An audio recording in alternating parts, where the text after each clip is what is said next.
Faisons suite au plébiscite accordé à l'élection présidentielle d'avril 2025. Cet atelier de monitoring et cartographie des violences intervient à l'orée du double scrutin législatif et local de septembre et novembre de cette année. Malgré les similitudes apparentes pour l'Institut international pour la démocratie et l'assistance électorale, ID International, partenaire de l'événement, le contexte requiert une attention particulière.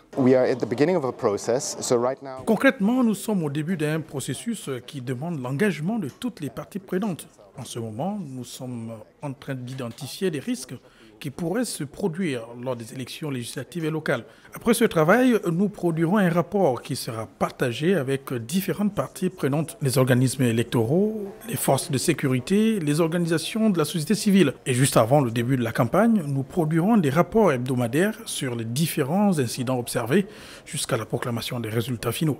Pour l'ONG Women Go for Peace et les autres organisations de la société civile présentes, la difficulté de couverture des sièges repartis à travers le pays représente le principal challenge à surmonter. Pour cette élection qui est tout à fait particulière, nous pensons qu'il est déjà important d'avoir un nombre plus élevé de moniteurs à déployer à l'échelle départementale pour avoir un meilleur monitoring des violences et réagir dès que nous sommes saisis, n'est-ce pas, des tensions de risque signalées par nos moniteurs sur le terrain. Parce qu'il s'agit là des centaines d'élections. Nous avons pour les législatives 145 sièges à pourvoir et pour les locales, beaucoup plus que ça. Donc nous croyons qu'il est essentiel que nous puissions déjà être alertes, que nous puissions être vigilants afin de maintenir le niveau, sinon d'élever le niveau que nous avons eu lors des élections présidentielles, à savoir un processus apaisé dans l'ensemble.